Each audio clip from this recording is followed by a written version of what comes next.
The offseason has arrived for the Orlando Magic with promises to do something big, but this summer is different than all the others.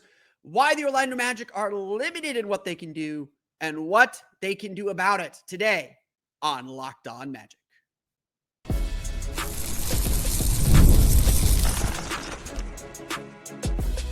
You are Locked On Magic, your daily Orlando Magic podcast, part of the Locked On Podcast Network, your team every day. And you are indeed Locked On Magic. Today is May 5th, 2025. Happy Cinco de Mayo. My name is Philip Rossman-Reich. I'm the senior writer over at OrlandoMagicDaily.com. Of course, follow me on Twitter at PhilipRR_OMD and on Blue Sky at PhilipRR. On today's episode of Locked On Magic, we're going to briefly go over the Orlando Magic's cap situation, why this summer is different from previous summers for the Orlando Magic. Plus, early offseason situations to monitor now that the first round is over. We'll talk about some of the early names to think about and one name already being connected to the Orlando Magic. We'll get to that coming up here in just a moment. But first, we want to thank you again for making Locked On Magic your first listen of the day. Whether you're listening to us right when we upload or whenever you listen to us, we truly appreciate you listening to Locked On Magic, especially if you're one of our everydayers. Even though it's the offseason, we are still going 5 days strong, at least through Summer League. So you're going to be listening to me plenty if you're an everydayer like me. I guess I don't listen every day. I podcast every day. We appreciate everyone who listens. We're all part of the Locked On Podcast Network, your team every day. Today's episode of Locked On Magic is brought to you by Monarch Money. Take control of your finances with Monarch Money. Use code LOCKEDONNBA at monarchmoney.com for 50% off your first year.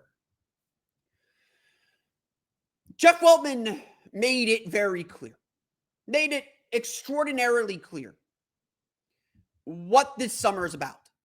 In fact, the messaging from both him, from Jamal Mosley, from Anthony Parker on In the Zone was abundantly clear. The Orlando Magic are not sitting and waiting anymore. The Orlando Magic are not relying on internal development anymore. The Orlando Magic are going to be aggressive to address some of the needs. They see themselves as ready to win at a higher level. As I am sometimes reminded, I was there 2 years ago when I did what I did in the Locked On mock draft, but we'll see what I end up doing in this year's Locked On mock draft. Regardless, this is what Jeff Weltman has said. This is the standard we're going to hold him to all offseason. That the Magic are indeed in a new phase, a new aggressive phase, a phase where the Magic might have to sacrifice some of their defense to greatly improve their offense. That's where we're at, kids. That's where we're at, folks. But Jeff Weltman also acknowledged that this is not the same as last year. This is not the same situation. This is not the same advantages, the same flexibility. This is different. For years, Jeff Weltman has said that the bill is going to come due for the Orlando Magic. That this time of having so much cap flexibility, the ability to take on some money, spend some money, would go away. That once these extensions for Franz Wagner, a max extension that will pay him somewhere near $35 million next year, as well as Jalen Suggs, an extension that will start him at $34 million and then slowly decrease over time. And then Paolo Banchero's extension next year, which will start at like 37, 38, if not $40 million per year. Next year, the Magic are done being under the cap. People send me ideas. People send me free agents. People say, like, why wouldn't the Magic go after Miles Turner? The Magic don't have the money to go after Miles Turner. Even a sign-in trade would be extremely difficult. As Weltman put it at exit interviews, the Magic are at the stage where they have to swap players. It is all trades from here on out. They have the taxpayer mid-level exception, but that's only like $4 or $5 million a year. They're not going to be able to get anyone significant at that price. It's all about trades moving forward. So before we even dive into who to target in the offseason, I got some ideas. We're going to get into some of those early offseason ideas here in a minute. Before we even dive into that, we got to understand where the Magic's books are and what's on the line. Now, the Magic knew this bill was coming. This is part of the development. And look, last year was a big opportunity, and you could say that they missed it. by re-signing their own players, by the Kentavious Caldwell-Pope signing that didn't work out in its first year.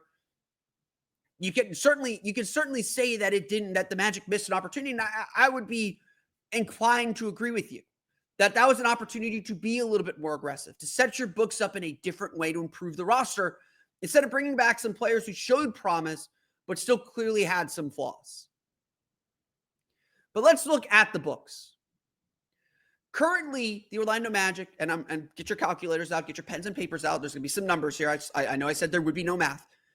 The Magic are currently committed to $175.2 million in guaranteed salary for next season. $175.2 million. That's before we get to team options or the draft picks. The Magic, before we even start, are $20 million over the salary cap. Now, that's not terrible. They're still under the tax line. The Magic additionally have team options for Mo Wagner at $11 million, Gary Harris at $7.5 million, Corey Joseph at $3.5 million, and Caleb Houston at $2.2 million. The luxury tax line is $187.9 million. So if the Magic keep Mo Wagner, if the Magic pick up the option on Mo Wagner, and look, whether the Magic pick up that option or not, he's going to be on the Magic next season. I do suspect that there might be an occasion there to decline the option, give him a new contract, give him a little bit more security so he's not in the last year of his deal. But regardless, the Magic are bumping up against the luxury tax line. And if they pick up all those options, that puts them over the first apron. Keeps them under the second apron for now. The second apron line is $195.9 million. But to be clear, the Magic should not be a second apron team. The only teams competing for championships should be a second apron team. The Magic should not be a second apron team. And it's arguable they should be a first apron team at this point. But the reality is the Magic are probably going to be over the first apron with some of the restrictions that come with that. That, again, makes this offseason so important. Additionally, the Magic have some other obligations. They have the number 16 pick will get $3.7 million. The 25th pick will get $2.5 million. So there's some stuff that dance around the luxury tax line and dance around the first apron line. This is why I am so adamant to say the Magic are not chasing a star this summer. This is why I am so adamant to say that the Orlando Magic are not interested in Giannis Antetokounmpo. The Orlando Magic are not interested in Trae Young. The Orlando Magic are not interested in LaMelo Ball. That's not the kind of player they're targeting because they don't have the money for it. Now, if they believe Giannis takes them to the next level, or people think it'll cost them Franz Wagner, I don't think the Magic are trading Franz. I don't think the Magic are trading Paolo. The Magic are where they are. Now, I will say this. The Magic are well situated with tradable contracts to make things happen. Kentavious Caldwell-Pope at $21 million, coming off a disappointing season, is very movable for a quality player. There will be a team out there that looks at KCP and says, for 2 years, he's the missing piece. He's the shooter and defender that we need to win a championship. He can help somebody. You look at Jonathan Isaac's $15 million contract. Coming off a bad year, got a few years left on that deal. Still a movable contract. Cole Anthony at $13 million. Very movable contract. The Magic may be trying to sell some teams on these guys and their potential, but salary-wise, the Magic have ballast to trade. And remember, this is what I said last year. Last year, we looked at the Magic and said, they don't have enough good salaries to trade. It's going to be very hard to trade because they don't have the numbers. This year, they have the numbers. Whether it's Goga Bitadze at what, $8.5, $9 million, whether it's, Wendell Carter's contract is manageable still, although it's about to increase from about 12, 13 to 19 over the next few years. The Magic have people to move. They have numbers to move around. And that's half the battle in these trade negotiations. So the big takeaway is the Magic don't have free money anymore. I joked about this last year. I joked about this the last few years, Where the Magic just kind of have free money, like spend money, who cares? It doesn't affect the cap. They're so far below the cap, they have to spend some money. Like people criticize the Joe Ingles signing was what, 1 year, 2 years, 22 million. And I was like, so what? Like, what else are they going to do with that money? Like, it's just sitting there. It's burning a hole in their pocket. That era's done. Orlando is capped out. Now they can still do some things. They can still use the taxpayer mid-level exception. I have to learn my first apron restrictions, but they're not as onerous as the second apron restrictions. The Magic now have to be a little bit careful. But having said that, they have the tools to get things done. The question then is, do they have the leverage? And as the first round is now complete, we can see some teams that are rethinking themselves, that are rethinking what comes next for them. And so with that in mind, let's talk about some situations around the league that I'm monitoring already as we prepare for the offseason. We're going to get to that coming up here in just a moment. But first, today's episode of Locked On Magic is brought to you by our friends over at BetterHelp. This show is indeed sponsored by BetterHelp. The world has made a lot of progress when it comes to mental health, but there is still a long way to go. Too many people still avoid therapy because they're afraid of being judged. But the truth is, taking care of your mental health should be just as normal as going to the gym or eating healthy. This Mental Health Awareness Month, let's normalize getting help and encourage everyone to prioritize their well-being.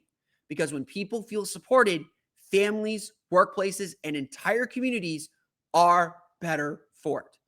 I've used therapy at various points throughout my life. It has helped clarify issues in my life, help me find some purpose, help me find some confidence in ways that sometimes our brains don't want us to. Sometimes we need that help to find the good that we're doing and to make our lives better. With BetterHelp, getting started is easier than ever. It's fully online, has a network of more than 30,000 licensed therapists, and you can switch therapists anytime at no extra costs. We're all better with help. Visit betterhelp.com/lockedonNBA to get 10% off your first month. That's BetterHelp, HELP.com/lockedonnba.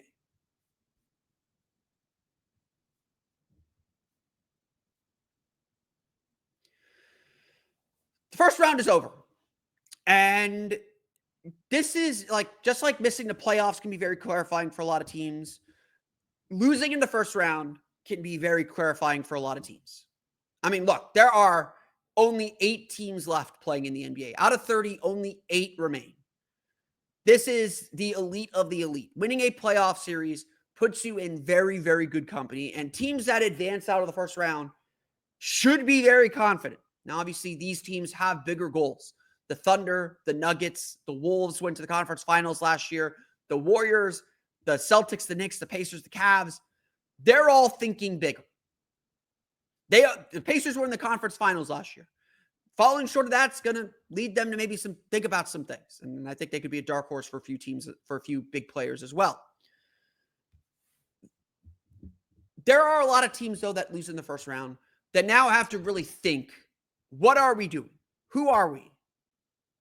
Obviously, like a team like the Detroit Pistons, they're disappointed in their 6-game series and losing a 6-game series, but they're ultimately very happy with how their season went. They're like the Magic were last year. When the Magic lost in 7 games in the playoffs last year, they sat there and were like, we're so close. We could feel how close we are. This stinks, but we had an incredible season. We're so happy and proud, and we're willing to run it back. The Magic this year, clearly a very different tenor. Very clearly, the Magic sit there after their playoff series loss and are like, we need to be better. We need to be better than this. We're ready to graduate, we're ready to grow up, and we're ready to do more. And that's what a playoff series loss does.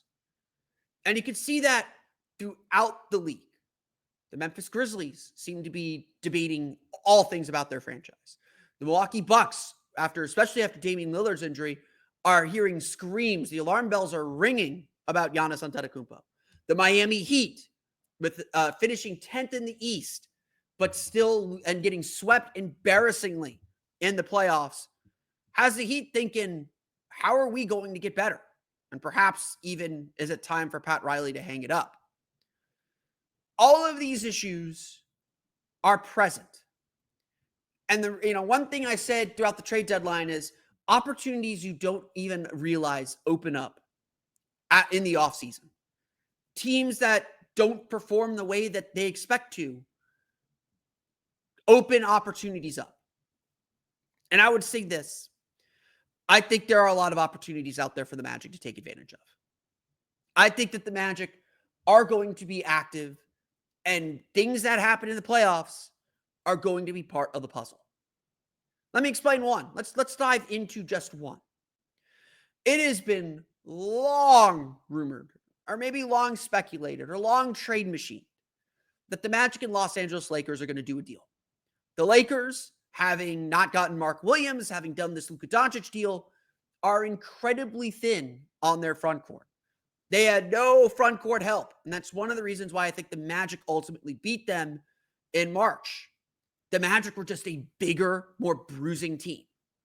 And when the Lakers faced the Minnesota Timberwolves, they knew they were facing a big, bruising team with Rudy Gobert, with Julius Randle, even with Jalen McDaniels. And in that final game, in Game 5, Rudy Gobert absolutely dominated them. The Lakers have already made it clear adding size is their priority, is a huge priority. Everyone feels that the Lakers are going to be seeking a center. And guess which team has a rotation caliber center they're not using?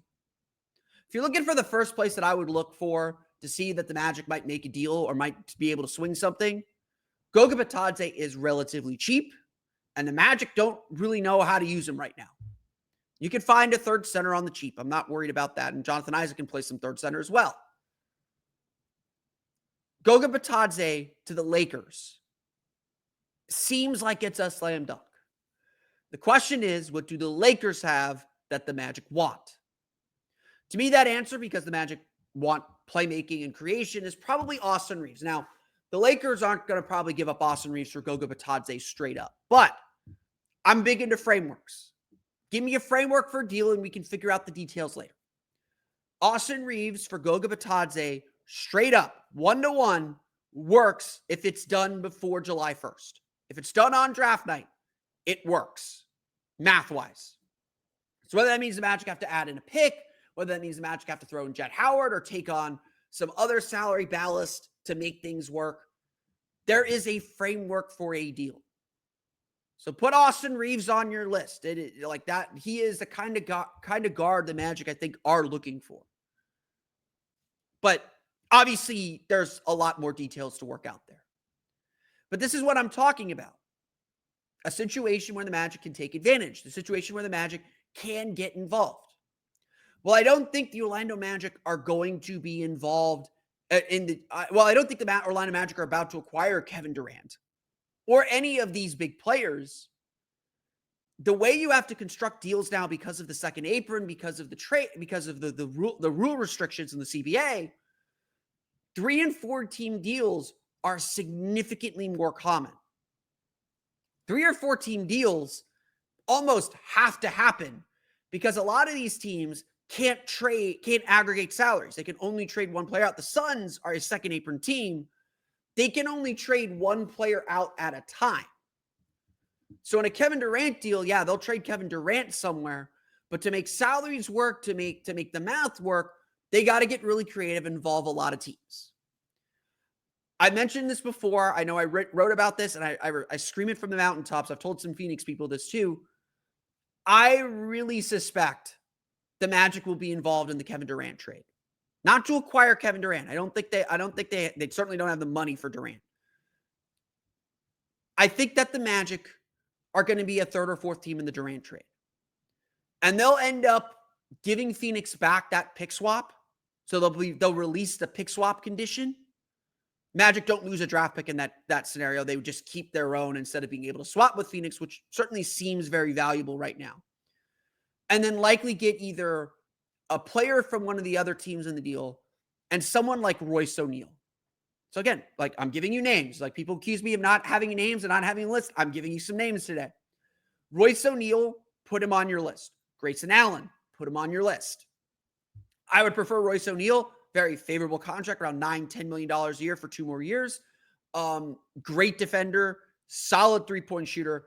If you're bringing him in to kind of replace Gary Harris's role, that's an upgrade, in my opinion. I think Royce O'Neal would be a really good addition to this team and really fit in well.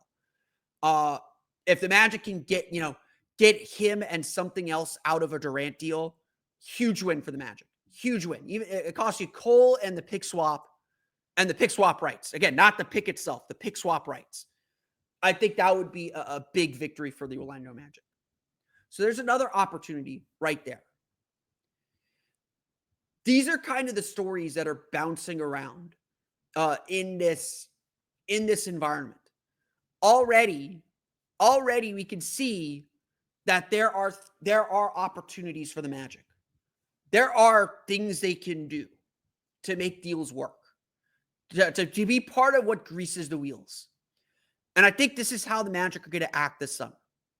Now, there's always they still probably have to make that one big deal, probably involving Kentavious Caldwell-Pope, or Kentavious Caldwell-Pope or Jonathan Isaac. The Magic have one big move they have to make. And already the rumors are surfacing on who that is. I told you I was naming names. Let's get the big one out of the way. We'll get to that coming up here in just a moment. But first, today's episode of Locked On Magic is brought to you by our friends over at Monarch Money. Ever check your bank account and wonder, where did all my money go? Between dining out, online shopping, and entertainment, it's easy to lose track. That's where Monarch Money comes in. Your personal CFO giving you full visibility and control over your finances. Monarch Money isn't just a budgeting app. It's a complete financial command center. You can track all your accounts, investments, and spending in one place so you stop just managing your money and start building wealth. When I started using Monarch, I realized just how much I was spending on food delivery and entertainment, and now I budget smarter and save more. Instead of juggling multiple apps, you can use Monarch to check your finances, track spending, and even plan long-term goals. Take control of your finances with Monarch Money. Use code LOCKEDONNBA at monarchmoney.com for 50% off your first year. That's monarchmoney.com, code LOCKEDONNBA for half off your first year.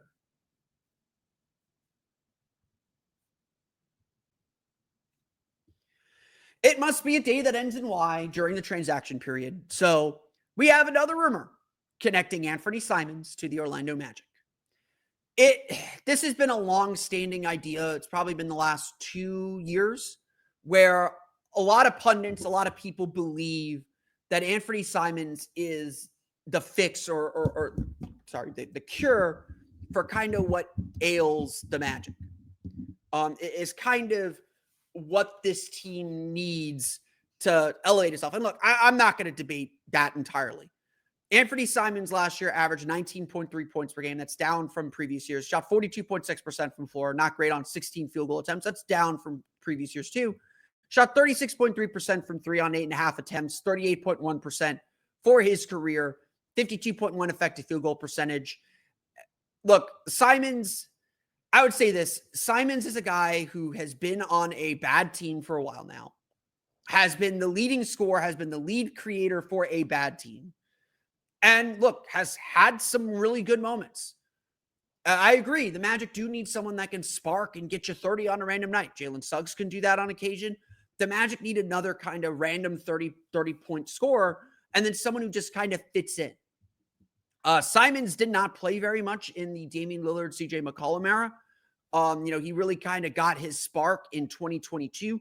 Played 57 games, started 30, shot 44.3% from the floor, 40.5% from three. More than half of his shots were three-pointers. Had a 55.5% effective field goal percentage. Next year, 2023, bumped up to 21.1 as his first year as full-time starter. Again, 37.7% from three on 9.1 three-point attempts per game. For around 4 to 5 assists per game over the last 3 years. There's a lot to like about Anfernee Simons. I'm not going to deny it. There's no doubt about that. You could go with the story. He's from Altamont Springs, named after Anthony Hardaway. very much would be a dream for him to play for his hometown team.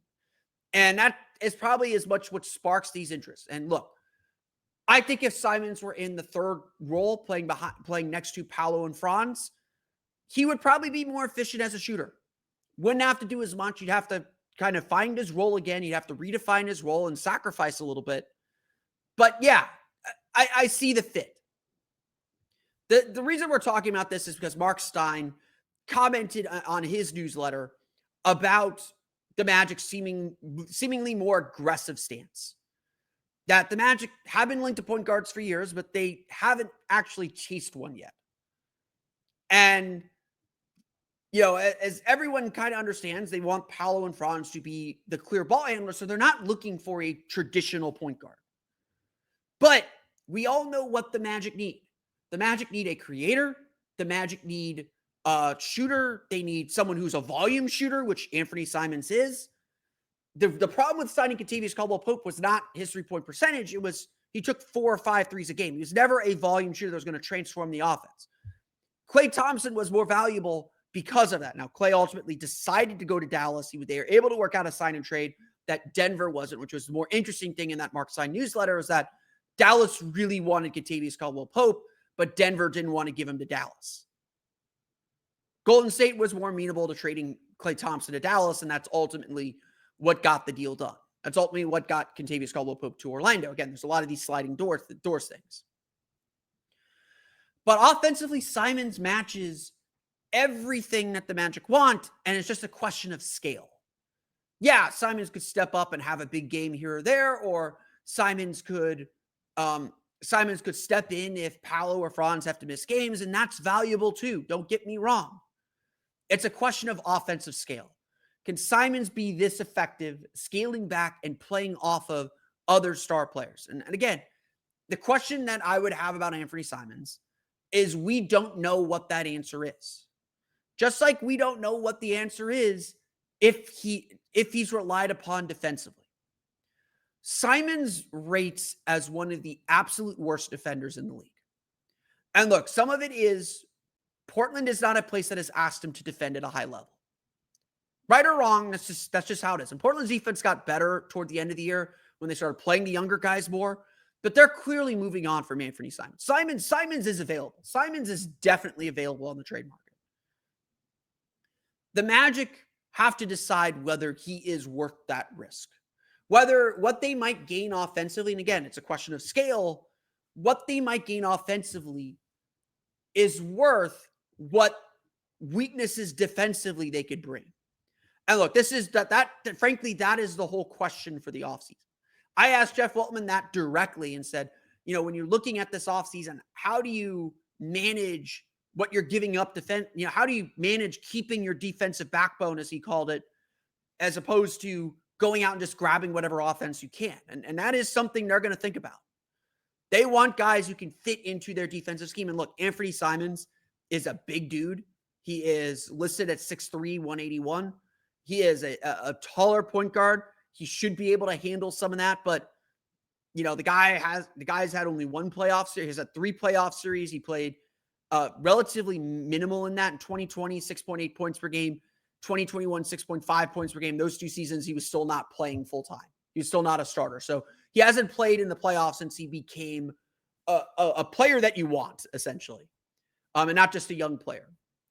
Now, before we always have to talk about contracts. Simons has just 1 year left on his deal at $27.7 million.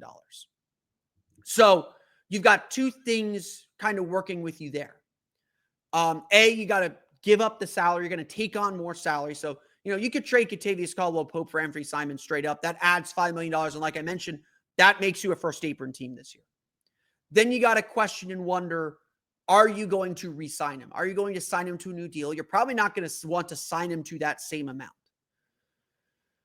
Personally, for me, I have been skeptical of all Anfernee Simons talk for the last several years because his defense just isn't at the level the Magic wanted at. I think the Magic would prefer a guy like Colin Sexton or Austin Reeves over an Anfernee Simons every day, both because of the salary and because of the defense.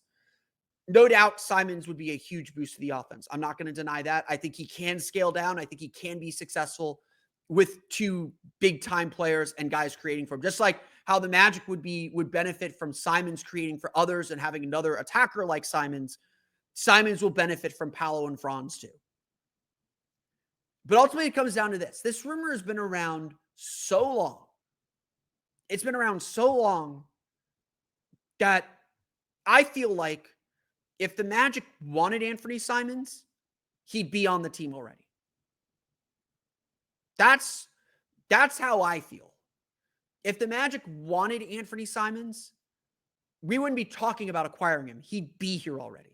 Because this has been a thing that's followed the team for 2 or 3 years. Everyone's been screaming, the Magic need Anfernee Simons. It's such a great place for him. The story writes itself, and yet the Magic never bid. Maybe now they will. Maybe now they'll see and they'll say, we need the offense that badly. Let's just do it. Let's get it done. Maybe they weren't willing to make those sacrifices or make those decisions a few years ago. But there's our first juicy offseason rumor, and really it isn't anything that we haven't heard before from Mark Stein. So I don't want to denigrate Mark Stein or anything. He does a great job, obviously. It feels like pure speculation. But it's out in the ether again. All these things are out in the ether. I said I'd name names. I gave you Austin Reeves. I gave you Colin Sexton. We could go back to Kobe White. We could go to Anfernee Simons. All those names, and there's probably some we're not even thinking about. I got a crazy idea to go after Mikal Bridges. I don't think it'll happen. There are things the Magic can do. We'll do a perfect offseason later on this summer. I gotta write down those ideas. But essentially, this is what the Magic are going to do this summer. They're going to add one high-priced starter-level player. Probably cost them Kentavious Caldwell-Pope. Might cost them something else. But they'll add one starter-level player. They're going to add a Gary Harris replacement or an upgrade. And they'll probably add a Cole Anthony replacement or upgrade. I think the Magic are focusing on guards. All you Wendell Carter haters, hang on to that. It's gonna come back around. I think the Magic are focusing on their backcourt this summer. They're going to fix one thing at a time. Every summer, you fix one thing. It's just like players. You fix one thing. And so, yeah, Simons fits the bill. I'm not going to sit here. I have him on my list too. I'm not sold on him. I don't think he is the answer, but he's on the list. He is viable. He is available. He is someone the Magic could want. He's on the list. But we've been through this ringer before, so I'm not holding my breath waiting for Anfernee Simons to arrive. Give me your ideas. I want your free agent ideas. Give me people to look into realistically.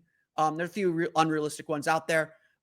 We'll be doing a lot of this during the offseason. We'll make Monday Free Agent Monday and talk about free agency and talk about all that. We'll do Draft Thursdays or Draft Fridays. We'll get to some draft stuff coming up here in a bit as well, later on in the week too. But the rest of this week, we'll be doing season recap. I'll start my What Went Right, What Went Wrong series, as well as name my season MVP. I'm betting you can guess who that is. We'll get to all that later this week, but that's going to do it for me today. I want to thank you all again for listening to today's episode of Locked On Magic. Of course, find me on Twitter at @PhilipRR_OMD and on Blue Sky at PhilipRR. You can subscribe to the podcast, Apple Podcasts, Stitcher, TuneIn, Himalaya, Google Play, Spotify, Odyssey, and all of them sell podcasts to your podcast-enabled listening device. For the latest on the Orlando Magic, be sure to check out OrlandoMagicDaily.com. You can find us there on Twitter at OMagicDaily. And for even more Orlando Magic content, be sure to check out my Patreon page, Orlando Magic Hub, at patreon.com/Orlando Magic Hub. I'm going to be doing a lot of my season recap stuff there. So again, patreon.com/Orlando Magic Hub. As always, thank you for your support. Now that you're done making Locked On Magic your first listen today, make your second listen to Locked On NBA Game Night. Every game, every night until an NBA champion is crowned. Get local analysis on a national scale. The best place to get your playoff coverage is with Locked On NBA Game Night. Find NBA Game Night on Locked On NBA on YouTube or wherever you listen to podcasts. Like I mentioned, we will be diving deep into the season. We will begin the autopsy on the season coming up starting tomorrow. We'll name our season MVP. We'll do the What Went Right, What Went Wrong series. We're going to get to a lot of stuff. There's still a lot to get to recap the 2025 season. We'll mix some off-season stuff in there as well as the draft. I'm not forgetting all that. But I want to thank you again for listening to today's episode of Locked On Magic for Orlando Magic Daily and Locked On Magic. This has been Philip Rossman-Reich. We'll see you all again next time for another episode of Locked On Magic.